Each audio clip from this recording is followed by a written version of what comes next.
baru kali ini saya ceramah grogi, Pak. Saya jadi ingat waktu SMP, saya itu jadi korban godaan wanita.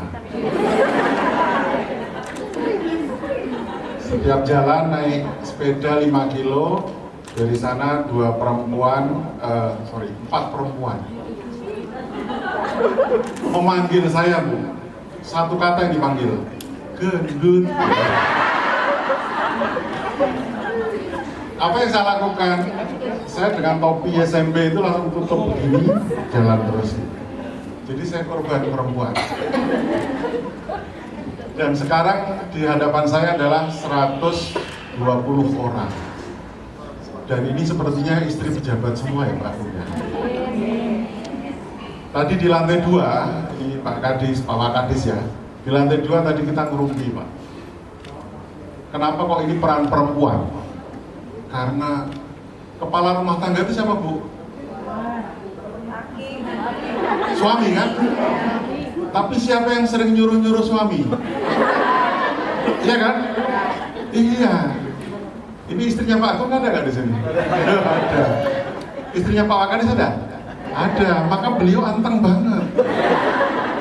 Hanya saya yang bebas berekspresi. Iya. Karena laki-laki itu hanya gagah ketika di luar pagar rumah. Betul ya? Ketika masuk pagar langsung mengunci mulut, ya kan? Bersikap tenang dan seperti tidak terpengaruh apa-apa masuk jalan. Gitu. Tapi kalau kita ngumpul di luar, pesta bujang. Kita ngerumpi di luar langsung, wih cantik lewat gitu kan. Coba kalau di samping kita ada istrinya, cuma gini doang.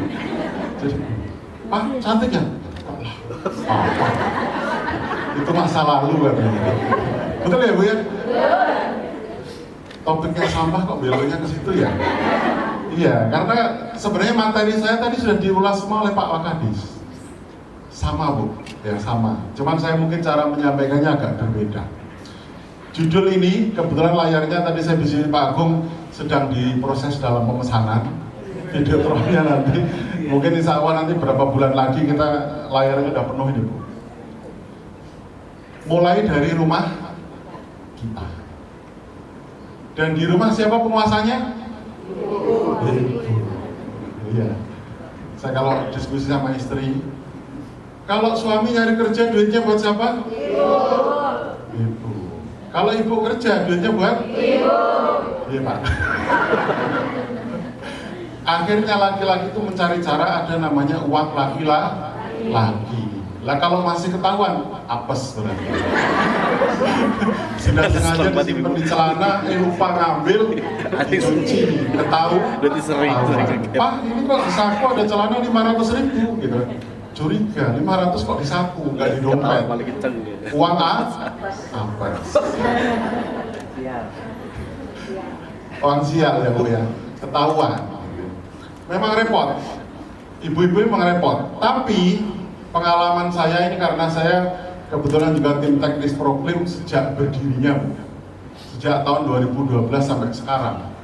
Yang saya amati, dan ini mungkin perlu apresiasi dari ibu-ibu semua, bahwa spirit Proklim itu yang utama adalah gerakan para perempuan. Tepuk tangan buat semua.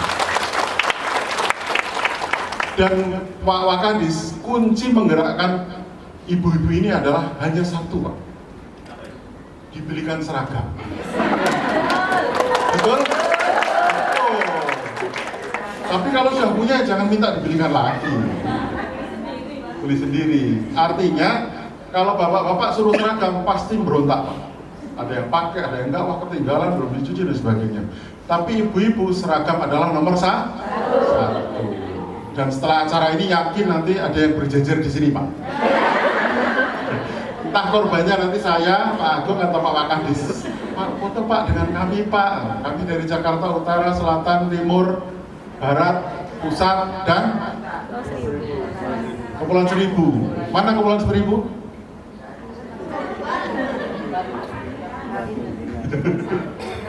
Oke, jadi itu spirit of mak-mak kalau bahasa saya ya. Oke, lanjut. kita masuk ke materi. Masalah lingkungan, saya juga termasuk, Pak Wakadisia, saya termasuk orang yang pertama kesini Pak. Dan saya kaget, TPA di lain tempat, saya nggak sebut namanya, biasanya asap, bakar-bakaran, gitu. Tapi bakar-bakaran yang nggak bisa dimakan, gitu. Terus begonya aja kadang-kadang ikut kebakar. Terus saya dapat cerita yang di daerah itu, ada juga bego Pak, tapi sekali bego setengah jam itu berapa puluh liter katanya untuk menggerakkan. Anggarannya nggak ada dan sebagainya. Sehingga yang bisa hanya numpuk tanpa ada pengolahan. Tadi saya ikut keliling, alhamdulillah diajak keliling juga. Luar biasanya ternyata ini proses daur ulang yang luar biasa, bahkan menghasilkan produk yang bisa menjadi bahan bakar di industri. Ini luar biasa. Nah, PR kita di ruangan ini bukan membantu Pak Agung untuk ikut ngolah di bukit-bukit itu. Tugas kita adalah apa tadi? Pengurangan sampah. Bapak Ibu, bapak-bapaknya dua ya. Ibu yang saya hormati. Jadi ternyata dari sampah yang diangkut dari data Pak Agung yang saya intip itu, 60% sampah itu berasal dari perumahan. Betul ya? 60%. Artinya kalau gerakan para perempuan ini, ibu-ibu ini bisa menggerakkan untuk mereduksi sampah yang dari perumahan, itu sudah luar biasa. Dan dari sampah itu ternyata 50% adalah organik. Mungkin sekian persen ada yang bisa dijual lagi. Dari kaleng-kaleng atau mungkin bekas wadah plastik-plastik dan sebagainya, Bang. Sampah itu ya. Itu mungkin bisa 60%. Artinya